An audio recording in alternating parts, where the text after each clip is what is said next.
नमस्कार, hot topic में आपका स्वागत है। मैं हूं अखिलेश शर्मा। हम शुरुआत कर रहे हैं राजस्थान में, जहां जोधपुर में कल और आज हिंसक झड़पों के बाद रात 4 मई से 12 बजे तक कर्फ्यू लगा दिया गया है। जोधपुर के 10 थाना क्षेत्रों में कर्फ्यू लगाया गया है। मुख्यमंत्री अशोक गहलोत ने हाई लेवल मीटिंग के बाद गृह राज्य मंत्री राजेंद्र यादव, जोधपुर के प्रभारी मंत्री सुभाष गर्ग और एडीजी लॉ एंड ऑर्डर को हेलीकॉप्टर से तुरंत जोधपुर पहुंचने को कहा। जोधपुर में झंडा फहराने को लेकर कल शुरू हुए विवाद के बाद आज भी सुबह नमाज के बाद कई जगहों पर हिंसा हुई। जोधपुर के जालोरी गेट, शनिचर जी का स्थान, कबूतर चौक और ईदगाह समेत 5 जगहों पर तोड़फोड़ और पत्थरबाजी हुई है।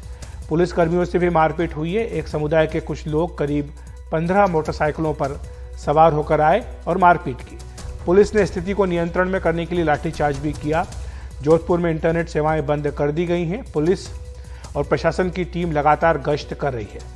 जोधपुर से सांसद तथा केंद्रीय मंत्री गजेंद्र सिंह शेखावत ने भी आज हिंसा प्रभावित इलाकों का जायजा किया।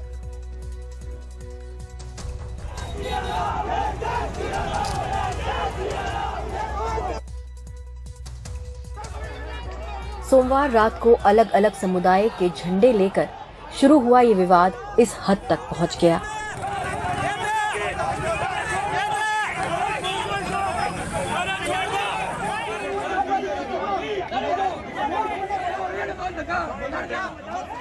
एक पुलिस चौकी पर हमला किया गया। पुलिस ने भीड़ को तितर बितर करने के लिए लाठीचार्ज किया और आंसू गैस छोड़ी।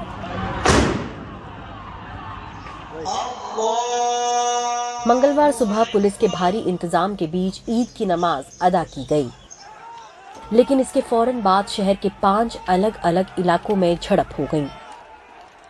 जब हालात काबू से बाहर होने लगे तो मुख्यमंत्री ने कमान अपने हाथ में ले ली। जोधपुर में कर्फ्यू लगा दिया गया और वरिष्ठ मंत्रियों और अफसरों को विमान से जोधपुर भेजा गया, लेकिन जोधपुर में तनाव कायम है। राजस्थान में सांप्रदायिक हिंसा का एक तीसरा मामला है और राजनीति हर बार की तरह ही हो रही है। घटनाक्रम आज सुबह भी कुछ परिस्थिति ऐसी हुई थी, बट हमने उसको अपना कार्रवाई करते हुए उसको नियंत्रण किया। आप पर्सनल ज्ञान लेंगे या जो है जनता की एफआईआर का इंतजार करेंगे, या आप पर्सनल हम भी लेंगे और जनता का भी, अगर जिसके तरफ से भी हमारे पास रिपोर्ट आएंगे हम एफआईआर दर्ज करेंगे। पुलिस और प्रशासन मौन बना हुआ मूक दर्शक की तरह देख रहा था। पुलिस और प्रशासन ने इसको पहले से तैयारी क्यों नहीं की? यदि तैयारी थी तो क्या दबाव था कि उसके चलते पुलिस ने इस तरह की घटनाओं को रोकने के लिए पहले से जो है योजना नहीं बनाई और पुलिस जाब्ते का डिप्लॉयमेंट नहीं किया? राजस्थान में पिछले 1 महीने में ये तीसरी ऐसी घटना है जिससे सांप्रदायिक तनाव बढ़ा है। अप्रैल में करौली जिले में 2 गुटों के बीच झड़प हुई थी।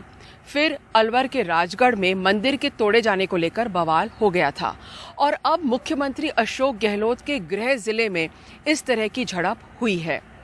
जाहिर है राजस्थान में जो विधानसभा चुनाव है वो 2023 में होने हैं और ऐसे में राजनीतिक माहौल इन सब घटनाओं को लेकर और गरमाने जा रहा है। जोधपुर से हर्षा कुमारी सिंह, एनडीटीवी इंडिया। वहीं जोधपुर में हिंसा थमने से पहले ही नागौर में भी हिंसा की खबर है। आज ईद की नमाज के बाद एक ही समुदाय के 2 पक्ष आपस में भिड़ गए। मामला छेड़छाड़ का बताया जा रहा है, जिसे लेकर 2 गुट आपस में भिड़े। उसके बाद एक दूसरे पर जमकर पत्थरबाजी की गई, जिसमें 5 से 6 लोग घायल हो गए। पास में खड़े 10 से 12 दोपहिया वाहनों को क्षतिग्रस्त कर दिया गया। सूचना मिलते ही कोतवाली थाना पुलिस मौके पर पहुंची और स्थिति को नियंत्रित किया। फिलहाल नागौर में स्थिति नियंत्रण में है। तनावपूर्ण शांति बनी हुई है। मौके पर पुलिस फोर्स तैनात कर दी गई है।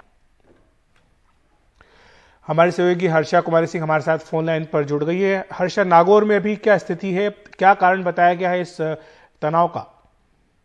ये देखिए, वहां पर 2 गुटों में ये जो पत्थरबाजी हुई है ये काफी एक तरह से लोकलाइज थी, मतलब बहुत ज्यादा फैली नहीं है। माइनर इंसिडेंट बता रहे हैं, लेकिन क्योंकि इसको जल्द ही नियंत्रण में लिया गया है तो फिलहाल वहां पर किसी तरह का कर्फ्यू नहीं लगाया गया है। लेकिन ये तो अभी इस पे शायद मैं कुछ कह नहीं सकूंगी, लेकिन जो जोधपुर में स्थिति है उसमें सबूत मिले हैं, उसमें काफी एंटी सोशल एलिमेंट, सब घर में तोड़फोड़ कर उसको देकर अब मुख्यमंत्री ने काफी और हर्षा, आपकी आवाज हम तक ठीक से नहीं पहुंच पा रही, हम दोबारा आपसे बात करने की कोशिश करेंगे, लेकिन फिलहाल हर्षा जानकारी दे रही है कि स्थिति को नियंत्रित कर लिया गया और फिलहाल वहां पर तनाव है लेकिन शांति बनी हुई है। अब बात करते हैं मध्य प्रदेश के खरगोन की, जहां ईद और अक्षय तृतीया संगीनों के साए में मनाई गई। शहर में कर्फ्यू लगा रहा, लोगों ने नमाज घर में अता की और मांगलिक रस्म भी। जिनके घर पर सरकारी हथौड़ा चला वो बेबसी में ही घुटते रहे। खरगोन की ईद पर हमारे साथी अनुराग द्वारी की रिपोर्ट। आज दिनांक 3 मई मंगलवार के प्रतिबंधात्मक आदेश में किसी भी प्रकार की कोई छूट नहीं दी गई है।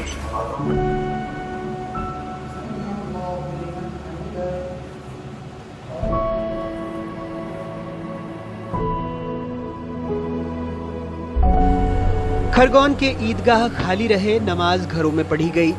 शहर में हर तरफ संगीनों का साया था। शोर तोड़ने के लिए चोंगे से ऐलान कि लोग घरों में ही रहें, शहर में कर्फ्यू है। सभी नागरिकों से अपील की जाती है कि अपने अपने घरों में रहकर त्योहार मनाएं। संजय कॉलोनी में शाहदुल्ला बेग तरबूज का ठेला लगाते थे। प्रशासन ने घर का हिस्सा तोड़ा, साथ में मवेशी खुले छूट गए। पूरे तरबूज बर्बाद हो गए। 4 बच्चे हैं, ईद के दिन किसी के पास नए कपड़े नहीं। किसी तरह सेवई बन गई। इंतजार है इंसाफ और मुआवजा मिलेगा। खरगोन में ईद के दिन शाहदुल्ला बेग जी के घर में अगर कुछ रंग बिरंगा है तो ये तिरपाल है, जिससे किसी तरह उनके घर का एक हिस्सा ढहा हुआ है। इस बार ना FIR में इनका नाम था न कुछ। ये बेचारे खरबूज की रेहड़ी लगाकर अपना गुजर बसर करते हैं। 4 बच्चों का परिवार है।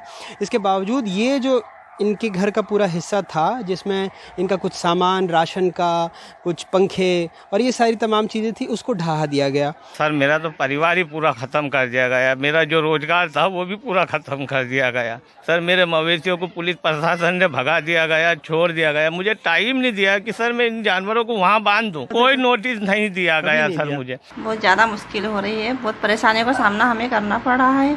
ये सारा ग्रेड जाता है तो शासन की तरफ जाता है, क्योंकि उन शासन के द्वारा जो भी कार्रवाई की गई ना, वो सब हमारे प्रति बहुत बेकार हुआ है, क्योंकि हमारा नुकसान बहुत ज़्यादा हुआ है और हमें ना तो उन्हें नोटिस दिया गया और ना ही कोई सूचना दी गई और ना ही कोई चस्पा किया गया। अतीक की ईद फीकी रही। होटल प्रशासन ने जमींदोज कर दिया। अतीक उन चंद लोगों में है जो इसके खिलाफ हाई कोर्ट गए हैं। कोर्ट ने सरकार को नोटिस भेजा है। हाँ जी, हैरत तो होती है। पहले कभी नोटिस आया ही नहीं और अचानक उन्होंने और ये गिराने के बाद एक बार फिर से नोटिस आ गया। हाँ, गिराने के बाद जो निर्माण गिरा दिया गया उसको। जो निर्माण गिरा दिया उसके बाद नोटिस। तो अब आप कोर्ट गए हैं, आपको क्या उम्मीद है न्याय की? बस कोर्ट से यही उम्मीद है कि जो हमारा माली नुकसान हुआ है उसका मुआवजा मिल जाए हमें। अमजद अली के घर पर ईद की रौनक है, लेकिन फिक्रमंद उन 400 लोगों के लिए है जो बेकरी में काम करते थे। कहते हैं प्रशासन हथौड़ा लेकर पहुंचा, कागज देखे तो गलती का एहसास हुआ, लेकिन तब तक बेकरी की छत तोड़ दी। अब उसे दोबारा बनवा रहे हैं। ये और बात है कि बेकरी में ज्यादातर श्रमिक हिंदू थे जो अब बेकार बैठे हैं। मेरा ये नगर पालिका और प्रशासन आके मेरी बेकरी तोड़ गया और मुझे कोई नोटिस भी नहीं दिया और मेरी कोई गलती भी नहीं बताई कि मेरी क्या गलती थी। वो लोग आए थे, जब उन्हें पता लगा कि हम गलत जगह आ गए तो उन्होंने पहले मेरा घर भी नाप लिया था, मेरी तीनों बेकरी नाप ली थी। फिर CMO मैडम ने बोला कि चलो इसकी एक बेकरी तोड़ दो, 2 बेकरी छोड़ दो और घर भी छोड़ दो। और मेरी 12 तारीख को तोड़ी गई और 13 तारीख को मेरे को नगर पालिका में बुलाया गया और मुझे पुराने कागज दिए गए और उस पर तारीख डली थी 2/2/2022, फरवरी की तारीख थी। शहर ईद की रौनक कोरोना के 2 साल बाद देखता, लेकिन रामनवमी के जुलूस पर पत्थर क्या चले। ईद के साथ अक्षय तृतीया के दिन इन शादियों को भी अपनी सीमा से खदेड़ दिया। खरगोन के बाहर मिर्जा गांव में कुशवाहा परिवार शादी रचा रहा है। कनौजे जी को भी बिटिया की शादी के लिए यहीं आना पड़ा। खरगोन में मैरिज गार्डन पहले से बुक था। कहते हैं नुकसान हो गया, कई मेहमान भी नहीं आ पाए। मेरी बिटिया की शादी हो रही है तो खरगोन में बुकिंग वगैरह होगी आपकी? हाँ, खरगोन में बुकिंग करी थी, उसमें गार्डन में हमारा, तो वहाँ पर ये कर्फ्यू की वजह से हम वहाँ नहीं कर पाए और हमको यहाँ पर आना पड़ा। हमारे मेहमान आने वाले थे, उनको परेशानी आई, मतलब बुकिंग वगैरह वहाँ जो पैसा वगैरह बुकिंग करने में भी परेशानी आई जरा। कर्फ्यू की वजह से 6 से ज्यादा सामूहिक विवाह सम्मेलनों में 200 से ज्यादा जोड़ों की शादी हुई, लेकिन खरगोन से बाहर। बाकी शहर में 100 से ज्यादा नाकों पर रैपिड एक्शन फोर्स के अलावा मध्य प्रदेश पुलिस के जवानों की भी तैनाती रही।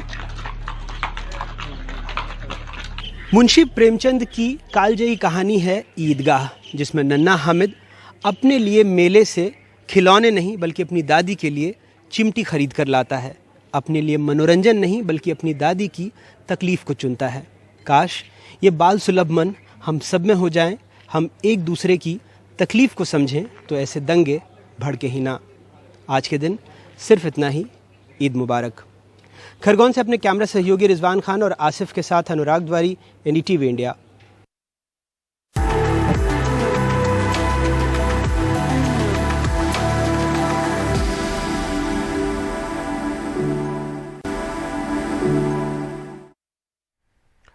आज ईद के मौके पर बड़ी संख्या में शाहरुख खान के प्रशंसक मुंबई में उनके घर के बाहर जमा हुए।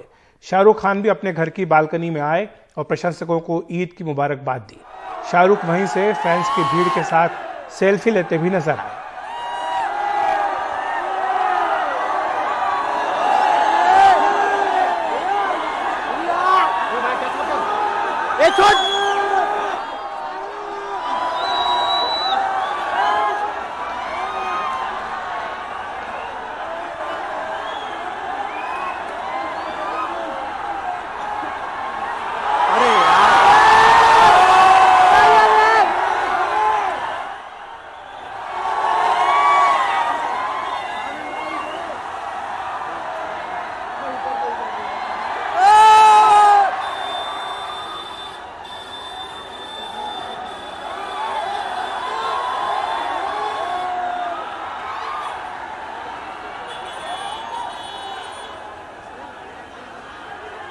अरे खान साहब इधर भी।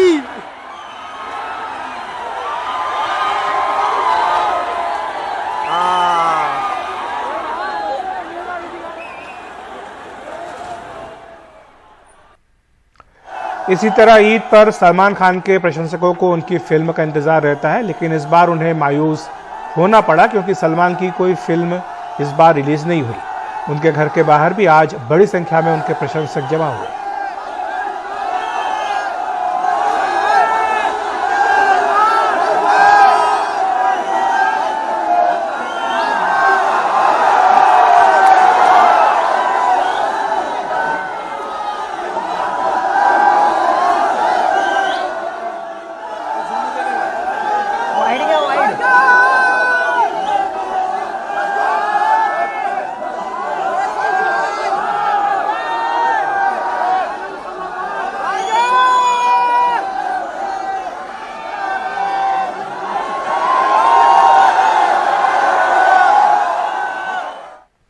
तो हॉट टॉपिक में इतना ही। देखते रहिए NDTV इंडिया।